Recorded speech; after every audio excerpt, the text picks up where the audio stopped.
Reading is from the Holy Gospel according to Matthew. Let us be attentive.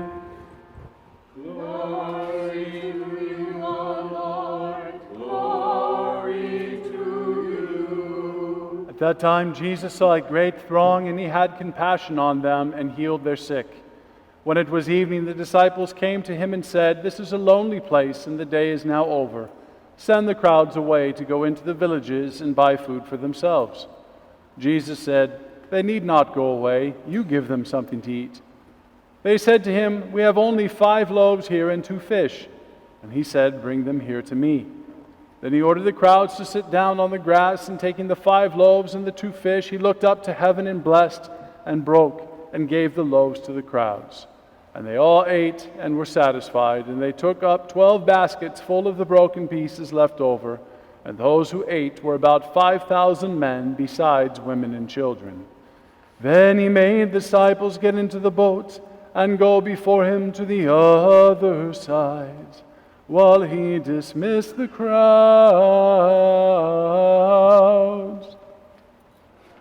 Loaves and fishes. We've heard of it so many times. I've even had people come to me before and speak about the wonderful organization, Loaves and Fishes, that provides food to people who are needy, and say, "Father, I wonder where they came up with that clever name."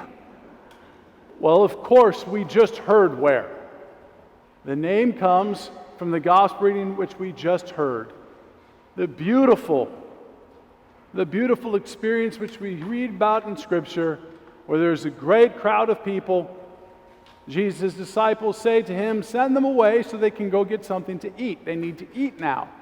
And Jesus says, "Don't send them away. You give them something to eat." And they say, "But we don't have enough food. We only have a few loaves of bread and a couple of fish." And Jesus says, "Bring them here to me." And then after God gets involved, then the miracle takes place. And those few loaves of bread and those 2 fish were enough to feed 5,000 men, plus women and children. The miracle took place. But where does that all begin? It doesn't begin because the people were hungry. It doesn't begin because the disciples said, "What are we supposed to do? Send them away." It begins before that, at the very beginning of the gospel reading that we just heard, where Jesus and his disciples were in a place, and it says a great throng of people. There's a large mass of people were all around them, and Jesus begins healing their sick. Why? Scripture tells us exactly why he begins to heal their sick. It's because he had compassion upon them. It all starts, this great miracle of the loaves and the fishes begins because the Lord had compassion upon mankind. Good things, real things, authentic things grow from the experience of compassion. I remember several years ago when someone wandered into the church, another church that I was serving before being assigned here to St. Basil's. Someone wandered into the church who was struggling with mental illness. They were struggling with gender dysphoria. And it wasn't someone that was there simply for a gotcha moment to try to go viral and say, "Look what the church and the priest said to me." It was someone who was struggling. And after meeting with them several times, I remember reaching out to a senior priest, one whom I respect to the utmost degree, and I shared with him the situation and said, "Do you have any advice?" And he said something so intuitive. He said, "These people that suffer from these things, they're being lied to, they're being fooled, because society wants to provide to them acceptance for their illness. They don't need acceptance. What they need is compassion, human compassion. And that extends beyond people who suffer from simply mental illness. Every single one of us, when we have a need in our life, whether it's the hunger that was experienced by the great throng of people around Jesus 2,000 years ago, whether it's the individual out in California that I interacted with who was struggling with gender dysphoria, whether it is whether it is. Everyone in the world has some experience of need. And what that need is calling out for is our compassion, not our acceptance.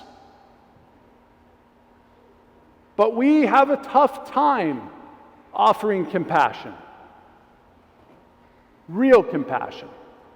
It's much easier to hand out acceptance.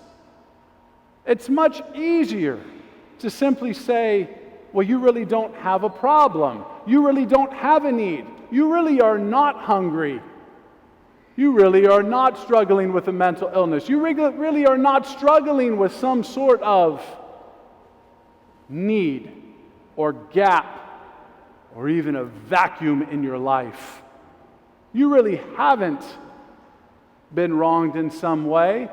Let's just say that the net result of your pain is something that's okay. You don't need to worry about it, and I'm going to provide acceptance and even celebrate your misery. Is that not what society does today? Is that not what we've been told the good person is supposed to do? Somebody who's struggling, we just tell them that it's okay and even celebrate it? Someone struggling with mental illness, and we say, no, we just won't call it mental illness anymore. We're going to give it a new fancy marketing name, and we're going to tell you that we accept you the way that you are, and we're going to tell you that we should celebrate your experience of pain. The statistics go to show that that's all that's taking place. After we provide our acceptance for people in these situations, their pain doesn't go away. It gets masked for a period of time, and the suicide rates, they either stay the same or they go up. Is that not what we do to the woman who has an unplanned pregnancy and she's reaching out looking for some form of compassion to be offered to her, but rather than compassion, what's offered? What does society tell us that the good person is supposed to do? Find a way to fly him to a state that provides abortion on demand without limitations. If you're a good person, that's what you'll do. Evil's running rampant.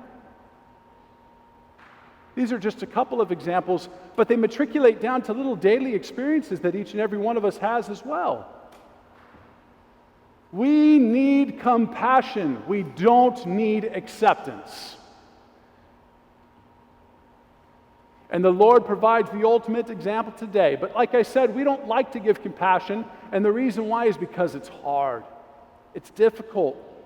It's very difficult to stand with someone else in their pain, to stand with someone else in their misery and say, I can't fix your problem for you, but I will share the burden at least for a little bit, at least for a little while. I'll recognize that you're in pain. I'll maybe even try to help you get to someone who can help, ultimately the Lord. But at least I can lighten your burden. I can provide for you some empathy. And if not that, then at least some sympathy. And these experiences of compassion have to be fueled by something that seems to lack. We actually have to care. We actually have to care about the other person. And at the root of it, whenever you hear about these different individuals, these different entities, these political movements, these social movements, whatever you want to call them, that want to hand out acceptance like candy for all kinds of pain that exists in the world today, don't be fooled. They don't care about any of those people. They don't care about them one bit, because if they did, they'd try to address their actual pain instead of find a way to not deal with it and pat themselves on the back and say, I really am a good person. I didn't judge. It's hard. It's hard being compassionate in an authentic way. But once again, in today's gospel reading, Jesus provided the roadmap. The disciples weren't being mean. They didn't say, get rid of these people, we don't like them. They said, we just don't have enough food for them. Tell them to go get their own food so that they don't have to be hungry tonight. They didn't know that they had the ability to stand with them in their hunger. But Jesus says, no, don't send them away. Keep them here. I will get involved.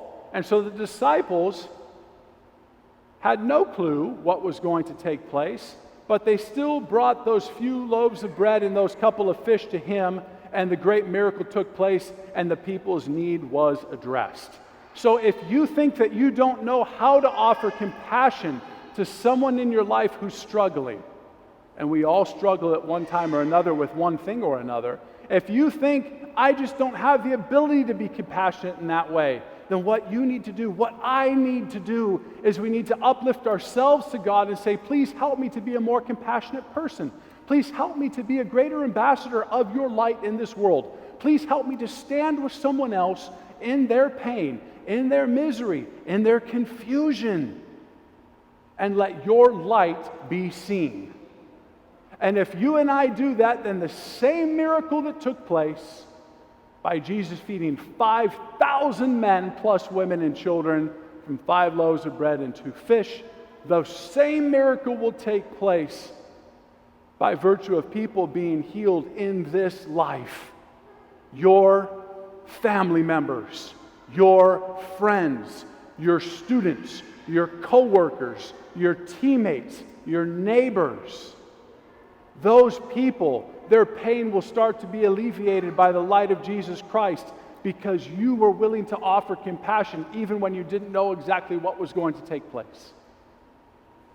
Please, let's get out of this nonsense where we think that handing out acceptance for pain, misery, immorality makes us good people. It doesn't. It makes us fools for the devil. But if we offer compassion, then we invite the light of Jesus Christ. And just as he worked the miracle of today's gospel reading, he will work miracles in the lives of our peers in ways that we never thought imaginable before.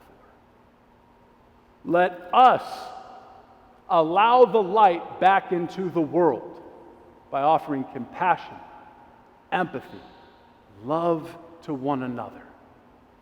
No more games, no more evil games, but only the light, the love, and the healing of Jesus Christ. Amen.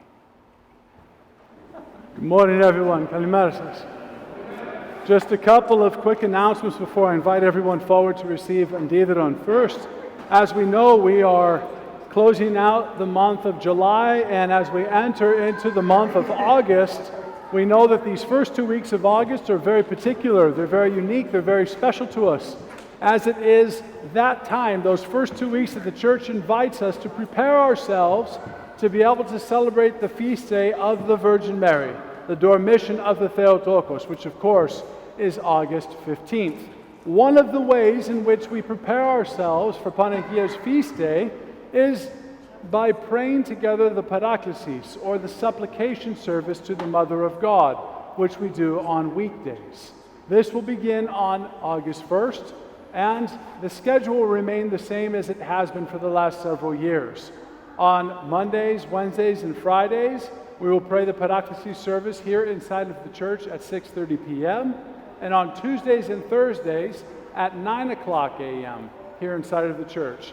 Therefore, all parishioners, all the faithful, regardless of what your schedule is, will have the opportunity to at least make one or all of the morning services, one or all or a few of the evening services. We try to make it easy because we know how scattered everyone's schedules are.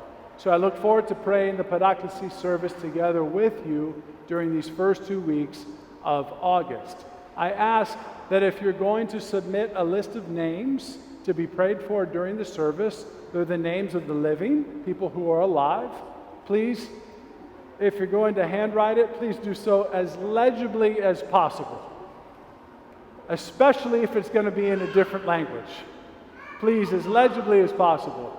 And if possible, typing is even better. Typing is even better.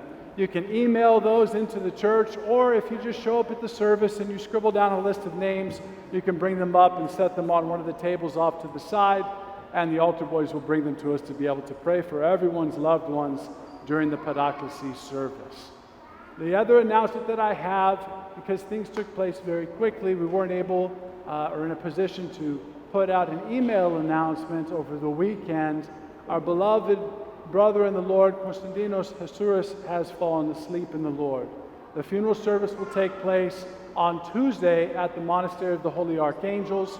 However, tomorrow evening at 5:30, we will pray the Trisagion service for him here at St. Basil's. I pray that the good Lord continues to look after each and every one of us, and that his grace is enough for us all. Please come forward at this time to receive Andidaron and go about your week in peace. God be with us all.